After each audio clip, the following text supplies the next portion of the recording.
a gente pensa em fé, a gente meio que já tem um conceito formado na nossa cabeça. Então, se eu perguntar para você, vou fazer uma pergunta aqui, tá? E se você quiser falar, você me responde. Na sua visão, quando você ouve assim, explica o que é fé, o que você responde? O que é fé para você? Um de cada vez. Confiar, fé é confiar. Que mais? Hebreus 11:1, a certeza das coisas que não se veem. Que mais você tem na cabeça como fé? Tem mais? A fé me traz paz, é uma consequência da minha fé. Mas vamos pensar em definições de fé mesmo. O que você entende? Crença. Geralmente a gente pensa o que Marquinhos falou. A gente está com essa ideia de que fé é algo que eu tenho certeza, algo que eu acredito, que eu não consigo enxergar, que eu não consigo ver, mas eu deposito toda a minha crença, a minha confiança naquilo. E eu queria que você abrisse a sua Bíblia, então, na carta de Judas, capítulo 2. Vamos ver quem está esperto, né? Judas.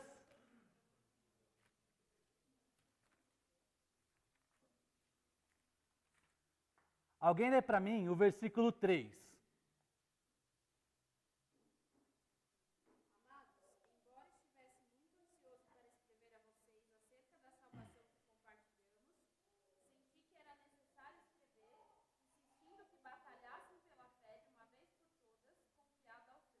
Legal, vamos orar?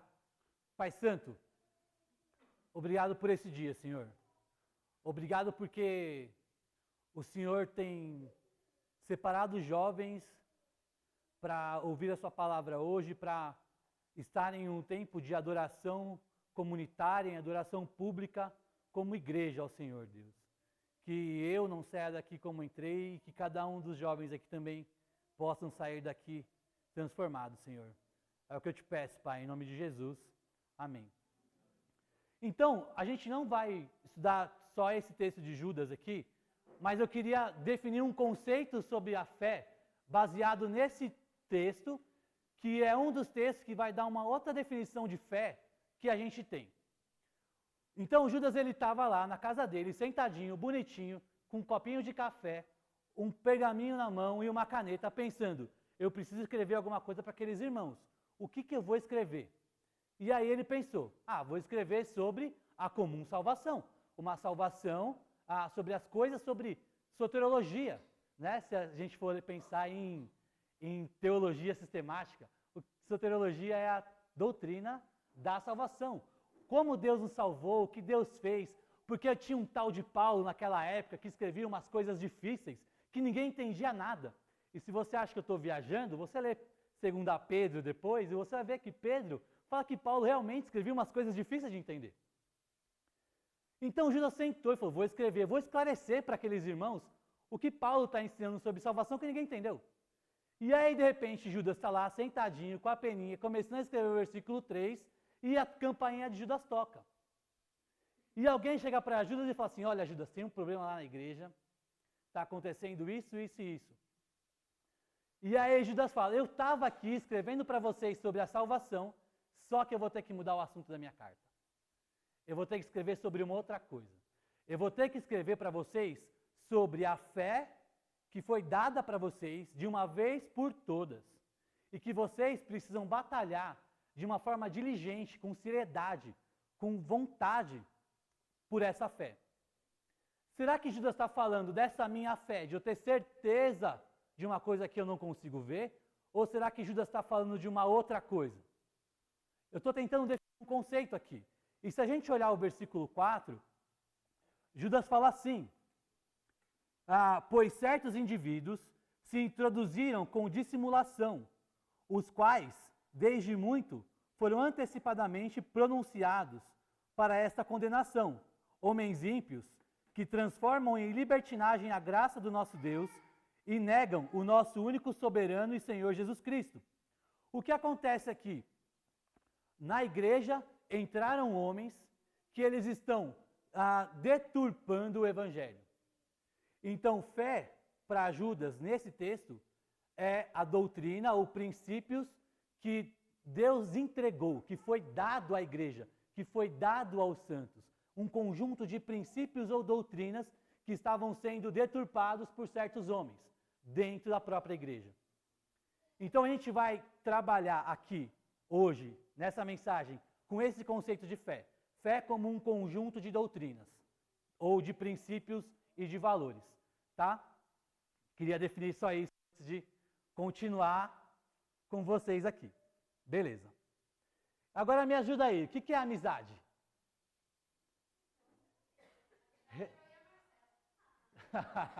Que amigo, que lindo. Eu fui dar um abraço. Relacionamento, o que mais? Quando você pensa em amizade, o que vem na sua cabeça? Uma confiança mútua. O que mais? Afinidade. O que mais? Espera, onde quero ver, agora é sério, onde quero ver. Intimidade, importante ter intimidade. Companheirismo. Doar-se. Legal, são coisas importantes. Mas você já percebeu que muitas vezes, quando a gente pensa em amizade, a gente se torna amigo ou a gente procura ser amigo de alguém que tem alguma coisa para oferecer para a gente? Geralmente a gente não procura alguém para ser amigo que não tenha algo que eu possa receber em troca. Geralmente é isso. Geralmente você procura ser amigo de alguém que tem alguma afinidade com você. E por mais que seja afinidade, sejam coisas incomuns, aquela pessoa tem pelo menos um assunto para conversar com você que ela está te entregando aquilo que você quer dela. Uma coisa importante em relação à amizade também, que a gente como igreja precisa aprender. Amizade não é ser partner. Falei em inglês agora. Não é ser parceiro de negócios. Não é buscar uma troca com alguém. Amizade é alguém não ter nada para te oferecer e mesmo assim você buscar aquela pessoa, se tornar íntima, companheira, amiga dessa pessoa, para você fazer com que essa pessoa melhore o relacionamento dela com Deus, o relacionamento dela com a igreja, o relacionamento dela no trabalho, aonde é que seja. Então, eu quero que vocês entendam esses dois conceitos. Amizade é uma busca de alguém que talvez não tenha nada para te oferecer e você se relaciona com ela. Biblicamente falando, a gente vai entender isso como uma amizade sobrenatural. E o que eu quero falar com sobrenatural aqui não é que tem fantasma, mas que dentro da igreja, principalmente dentro da igreja, os relacionamentos, eles são sobrenaturais. Por quê? Geralmente, são pessoas que não têm nada em comum, e que se tornam grandes amigos. Por isso é sobrenatural. Porque as pessoas não têm nada em comum. Talvez não tenham nada a oferecer umas às outras, mas mesmo assim, há um grau de intimidade, um grau de companheirismo tão grande que tem a única coisa que elas têm em comum, que é Cristo, é que une. Tá? Então, nós somos amigos porque Cristo uniu. Então, se Cristo é que uniu, se foi através da morte de Cristo, da ressurreição de Cristo, que a igreja se torna amiga, o crente pode se tornar amigo um do outro, então quer dizer o quê? Que a gente pode, dentro desse relacionamento, suprir as necessidades uns dos outros, mesmo sendo pessoas totalmente diferentes. E o que a fé tem a ver com isso? O que essa fé, o que esse conjunto de doutrinas tem a ver com isso? Tem a ver que a fé, esse conjunto de princípios e doutrinas, vai me nortear a forma como eu vou viver. É interessante, porque eu até anotei no celular, quando passou no trailer, eu tinha visto o filme que o Aranha falou, e o Damon Dawes, ele fala, eu não sei como vou viver se não defender o que acredito. Eu até anotei isso aqui, o Aranha vem e fala, acabou com o meu encerramento. Brincadeira.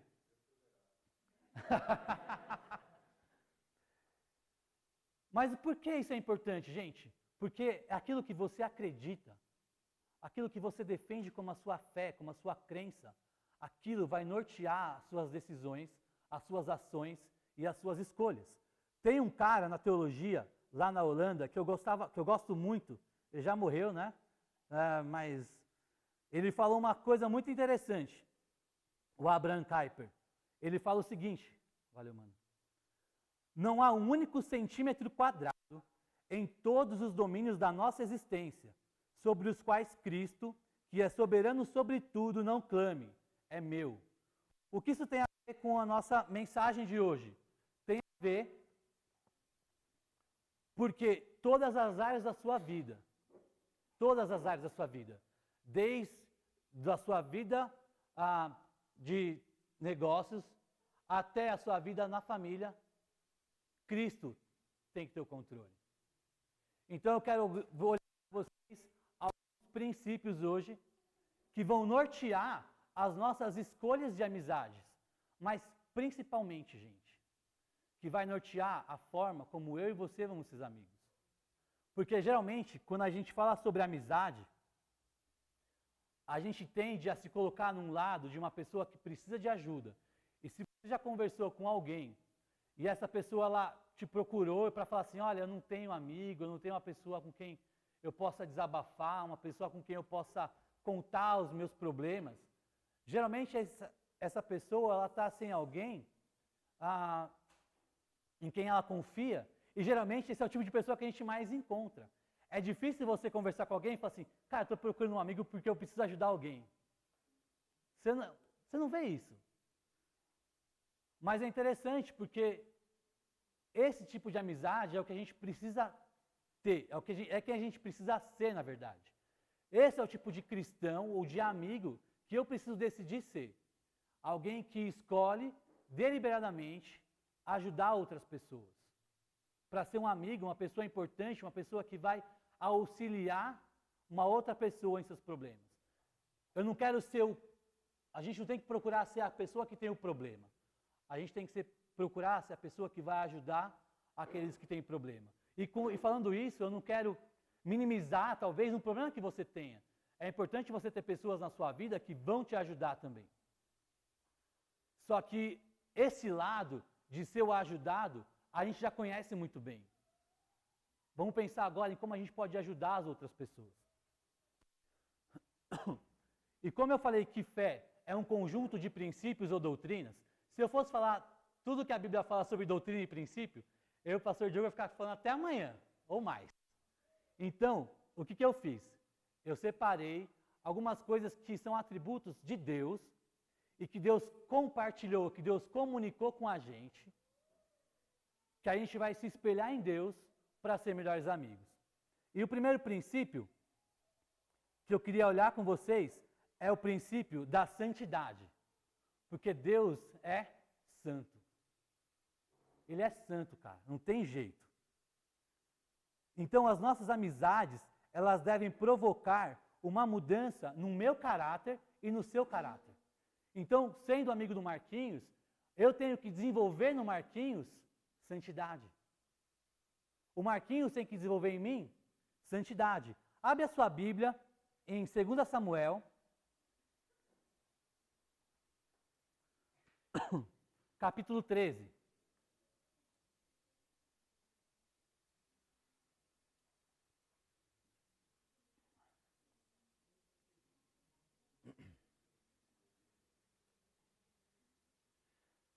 Segunda Samuel 13, versículos de 1 a 6.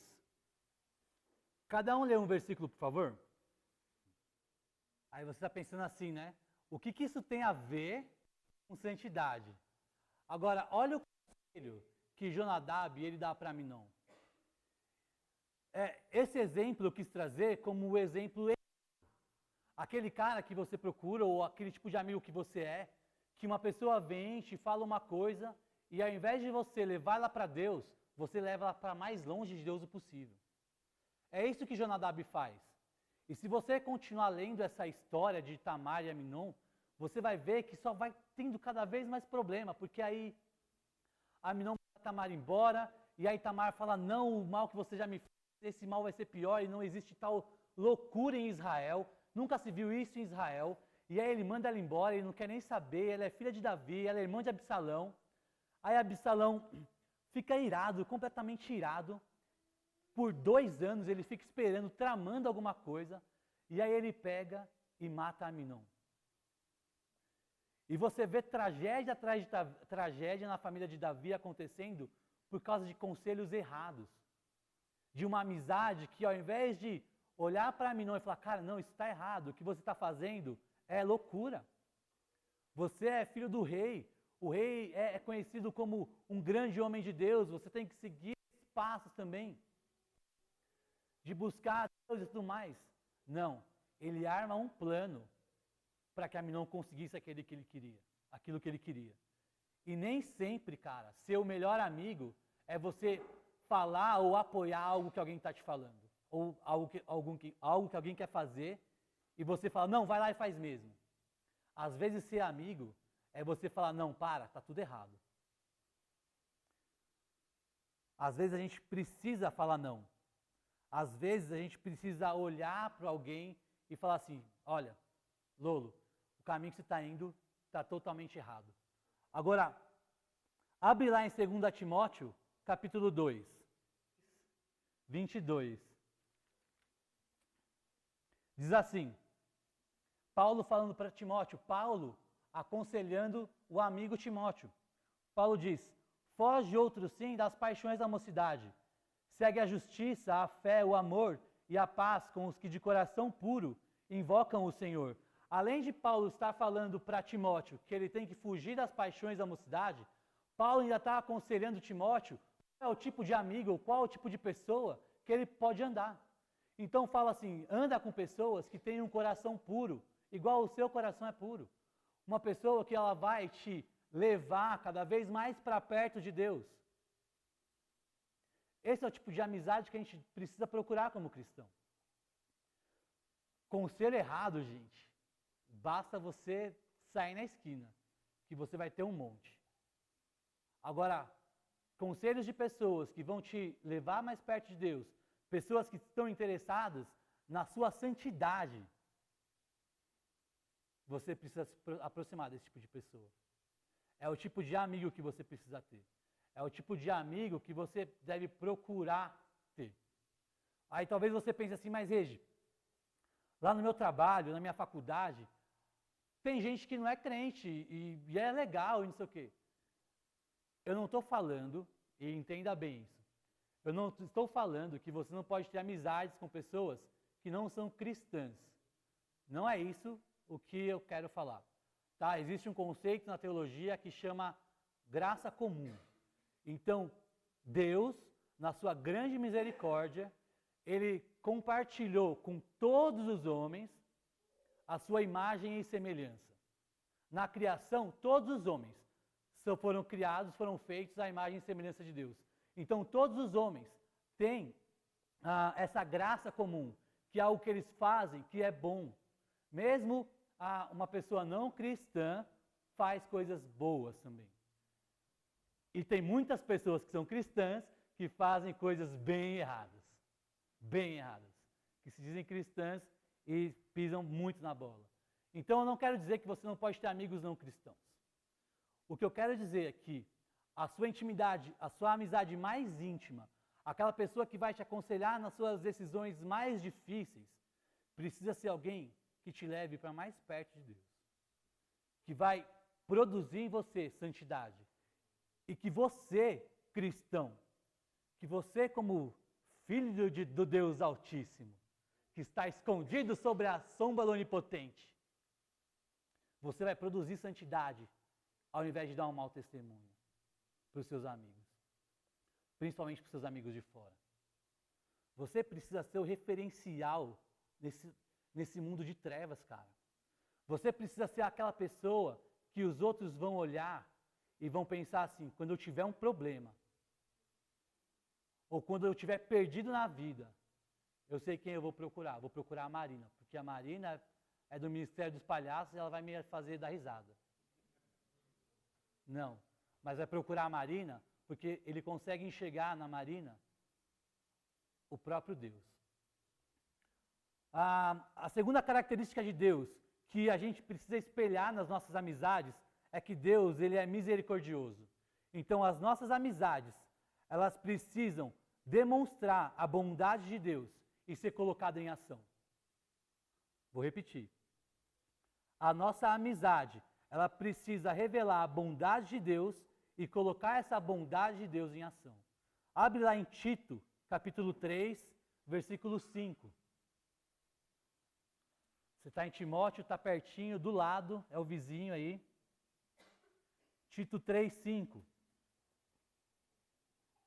Vou começar lendo do 4, tá? Tito 3, 4, versículo, até o 5. Quando, porém, se manifestou a benignidade de Deus, o nosso Salvador, e o seu amor para com todos, não por obras de justiça praticadas por nós, mas segundo a sua misericórdia, ele nos salvou mediante o lavar regenerador e renovador do Espírito Santo. Alguém me ajuda aí, o que é misericórdia de Deus? O que é misericórdia? É um favor imerecido? Ou ele não dá o que a gente precisa? Merece. Pensa assim, Deus criou o homem, a sua imagem e semelhança, em estado de inocência no Éden, e o homem pecou. E Deus tinha prometido uma coisa ali no Éden. Deus tinha falado que se ele comesse, se Adão ou Eva comessem do fruto da árvore, morrendo eles morreriam. Ou o texto que a gente conhece mais é certamente morreriam. Adão morreu naquela hora que ele comeu? Sabe como chama isso? Misericórdia. Sabe quando você peca e Deus não manda um raio e te fulmina na hora? Sabe como chama isso? Misericórdia. Abre sua Bíblia em Lamentações, capítulo 3.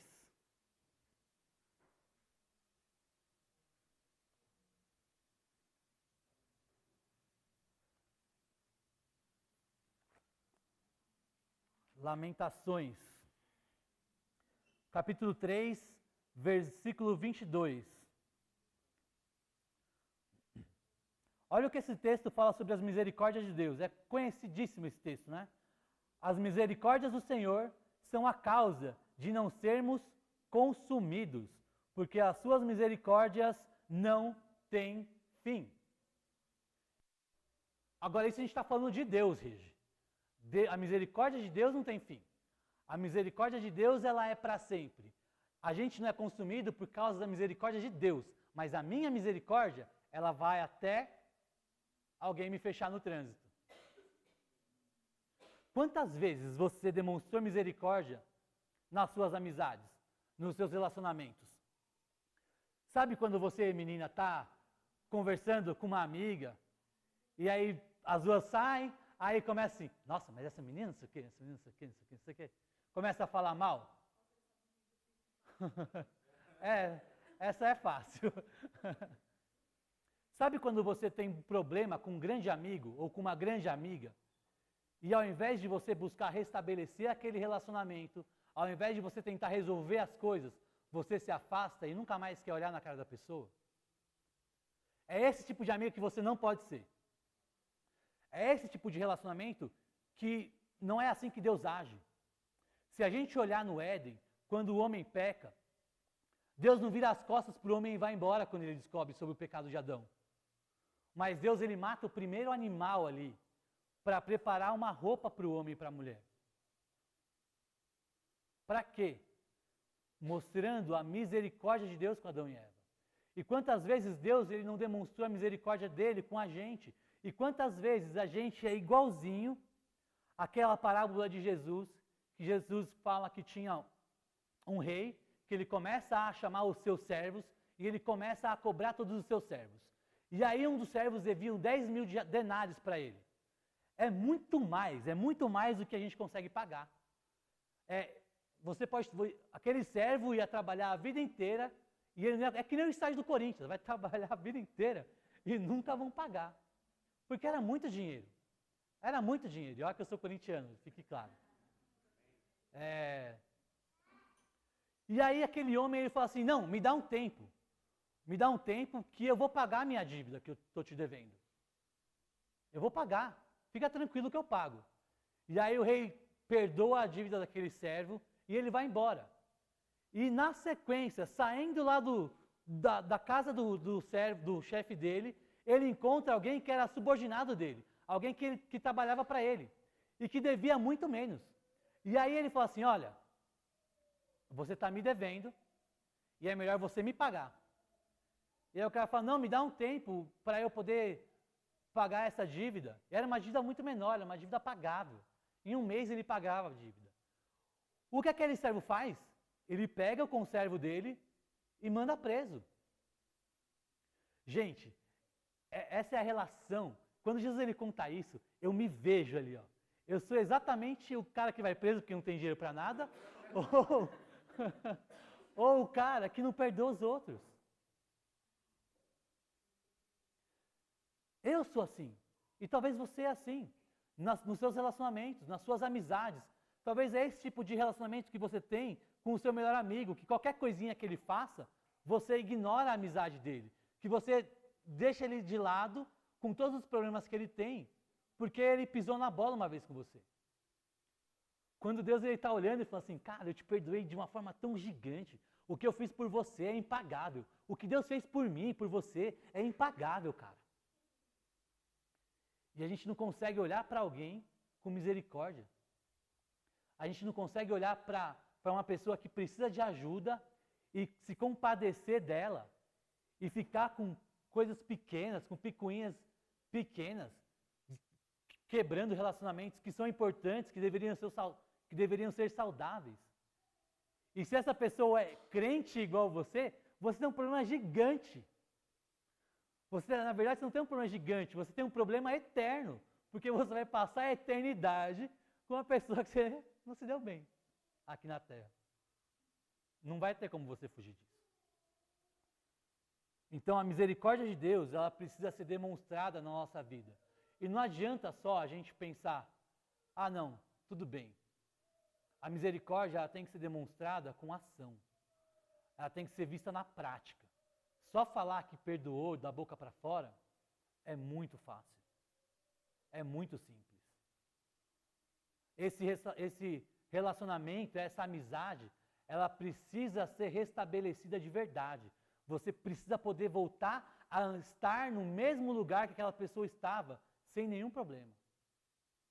Ou vai falar que você nunca deixou de ir em um lugar, porque você sabia que ia ter alguém lá, que você não ia muito com a cara. Talvez você não é tão pecador quanto eu, né? Talvez não. A terceira característica de Deus, que precisa ser demonstrada em nossos relacionamentos, é que Deus, ele é conselheiro. Então, dentro dos nossos relacionamentos, a gente precisa ser conselheiros e sábios conselheiros. Por que sábios conselheiros? Abre aí a sua Bíblia em 2 Crônicas, capítulo 10.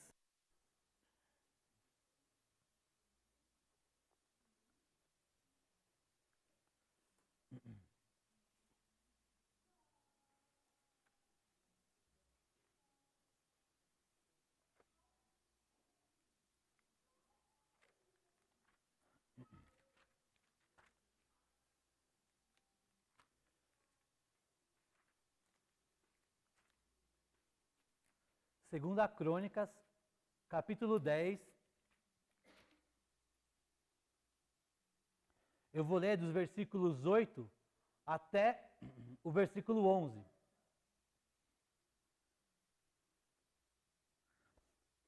Aqui está falando sobre Salomão tinha morrido, o seu filho Roboão ele se torna o rei, e aí Roboão ele vai pedir conselhos para os anciãos sobre como ele devia governar Israel.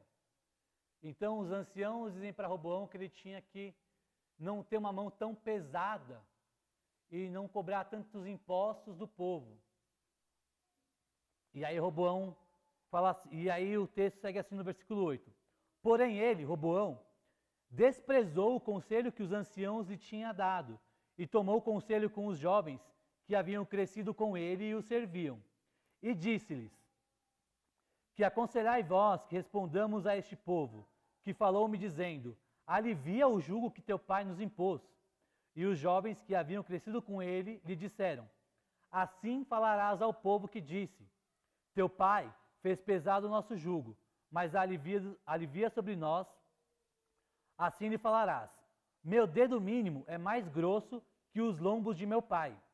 Assim que se meu pai vos impôs jugo pesado, eu ainda vou-lo aumentarei. Meu pai vos castigou com açoites, porém eu vos castigarei com escorpiões. Então Roboão ele foi buscar conselho de dois grupos. Um grupo de anciãos, pessoas sábias de Israel, e um grupo conselho com os amigos, os seus servos que cresceram com ele. E Roboão ele ouve exatamente os amigos. E aí entra a questão de ser conselheiro. Que tipo de conselho a gente tem dado para as pessoas que nos procuram? Será que a gente tem o mínimo conhecimento bíblico para poder aconselhar alguém? Será que a gente tem o mínimo conhecimento sobre o que Deus quer para a minha vida e para a vida dos outros crentes, que a gente pode aconselhar alguém? Esses amigos de Roboão não tinham o menor conhecimento do que falavam. A consequência disso, Roboão ouve os jovens, e a consequência é que há uma divisão no reino. Porque aqueles israelitas eles estavam reclamando dos altos impostos, da dificuldade da vida. E aí os anciãos falam assim, ó, então, diminui um pouco os impostos. Não faz igual o seu pai fez. Dá um tempo. Pega mais leve com o povo. Até porque você, Roboão, não tem a sabedoria, o conhecimento e o prestígio que seu pai Salomão tinha. Então vai devagar. Você está chegando agora. E enquanto os amigos falavam, não, vai lá, agora, cara, dobra o imposto. Depois disso, o reino é dividido. Por causa dessa atitude de Roboão, há uma divisão entre os 10 tribos do norte e as 2 tribos do sul. Roboão, ele deixa de ser o rei de todo Israel, e aí a gente começa a ver, dentro da história de Israel, a divisão da tribo do norte, que são as 10 tribos, com as 2 tribos do sul. Por causa de uma decisão errada. Por causa de um conselho errado. Então entenda isso. Quando alguém te procurar para um aconselhamento, quando alguém te procurar para que você o ajude com alguma coisa, você precisa ser um amigo que tenha um conhecimento bíblico. Alguém que tenha um conselho sábio para dar. Assim como fez Jétro com Moisés. Moisés, lá em Êxodo, ele está com um trabalho demais, ele está reclamando porque é muita gente do povo que ele tem que aconselhar, e ele começa a falar isso para o sogro dele, para Jétro. E aí Jétro fala assim, olha, o que você está carregando é muito pesado, cara. É muito pesado. Não dá para você fazer isso. Mas, Moisés, faz o seguinte, vai no povo, escolhe pessoas sábias, pessoas que são íntegras, pessoas que são retas, pessoas que possam te ajudar nas coisas menores. Divide o trabalho entre o povo. E essas pessoas vão te ajudar e você vai ficar com um trabalho mais pesado. O que o Jétro está fazendo aqui? Ele está usando a sabedoria que vem de Deus para aconselhar Moisés. E Moisés, ele atende o conselho de Jétro e as coisas ficam bem mais fáceis para que Moisés pudesse ajudar o povo de Israel. E é isso que a gente precisa entender, galera. A gente precisa entender que a gente precisa ter um conhecimento sobre Deus, um conhecimento de Deus, para que a gente aconselhe pessoas. Como amigo, a gente precisa ser conselheiro. E certeza que pessoas te procuram para desabafar em um momento difícil. Certeza que algumas pessoas vão até você para te falar que não estão aguentando mais. Que a vida está difícil, que está muito pesado. E como você tem aconselhado essas pessoas? O que você tem falado para elas? Abre no Salmo 32. Salmo 32.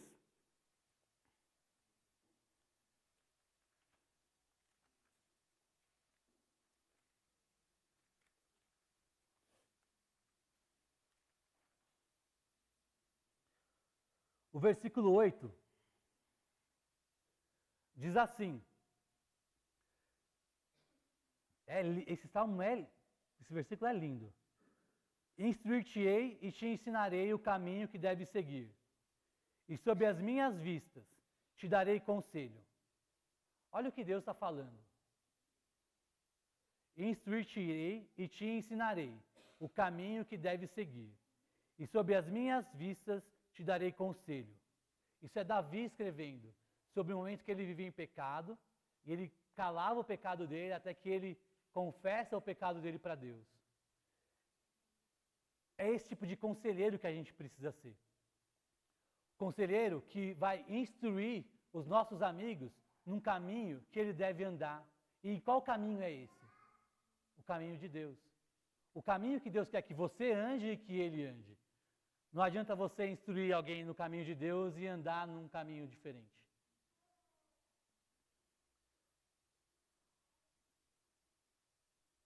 E a última característica que eu separei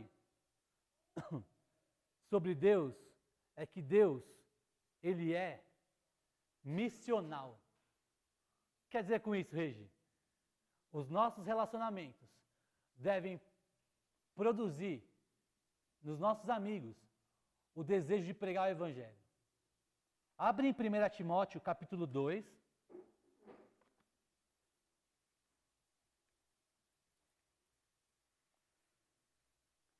1 Timóteo 2, versículo 4.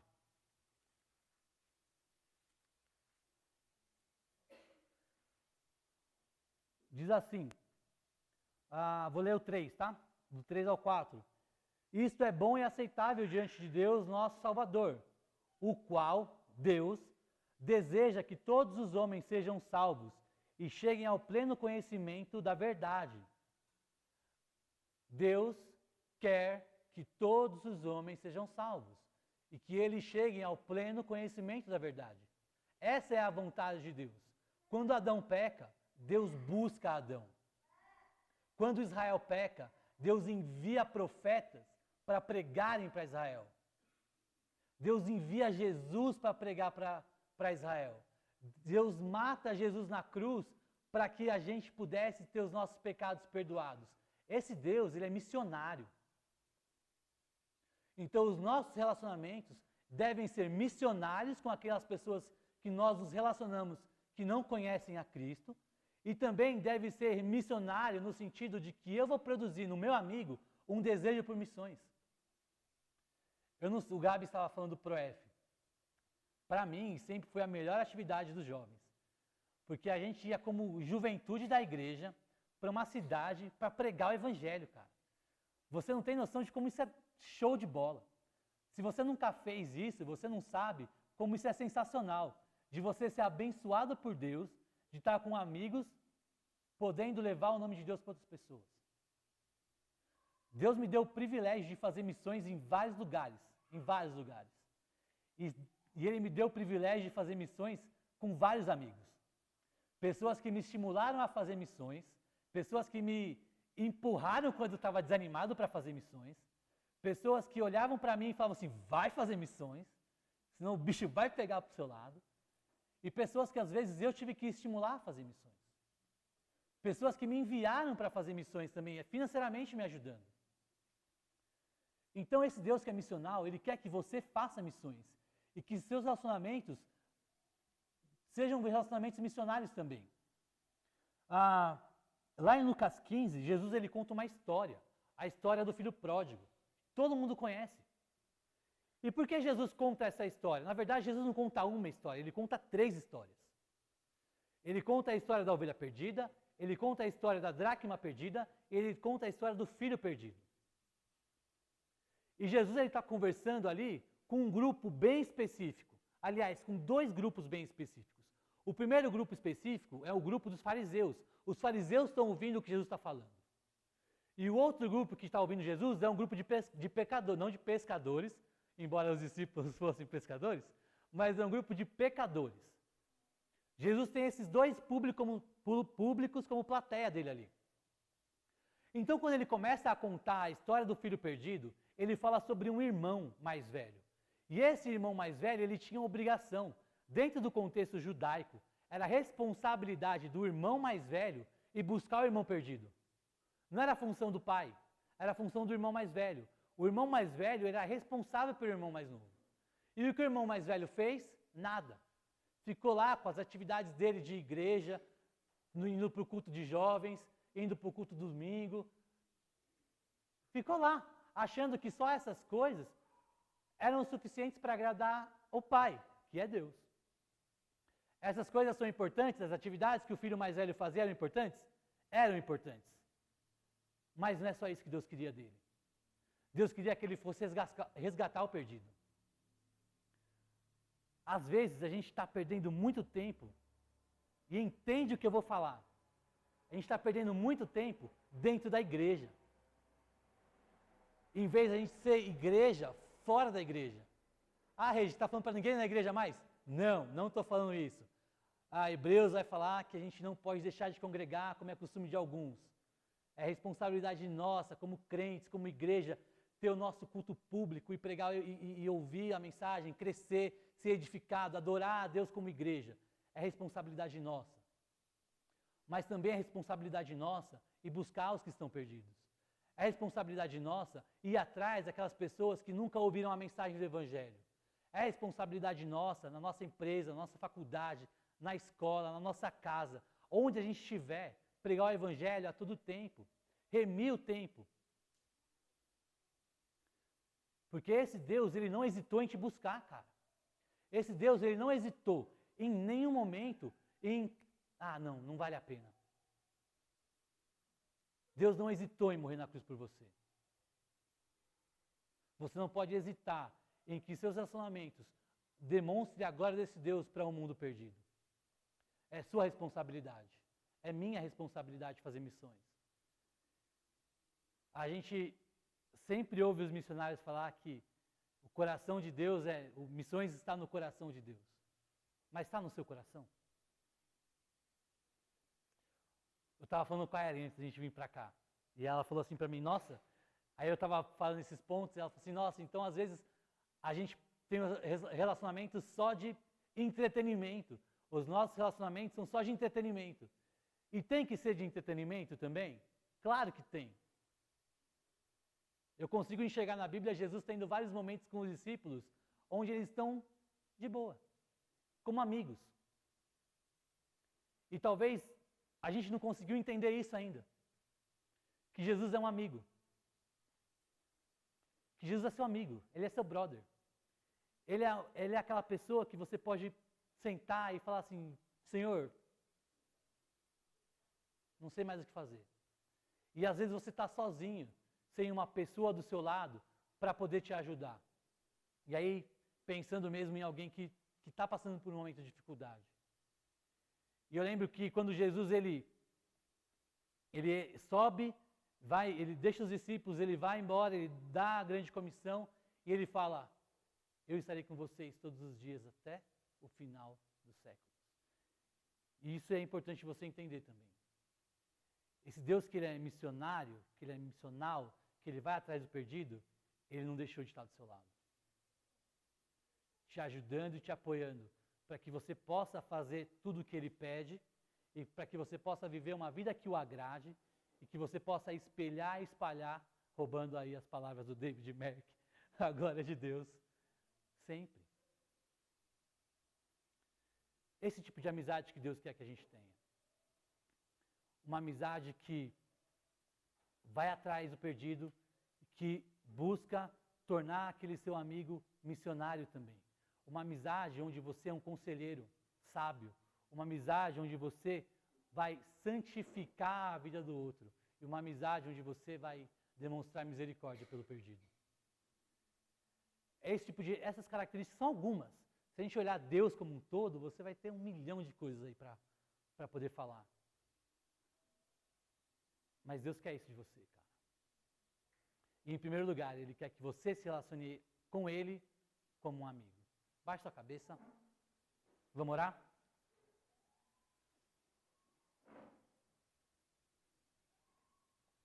Senhor Deus,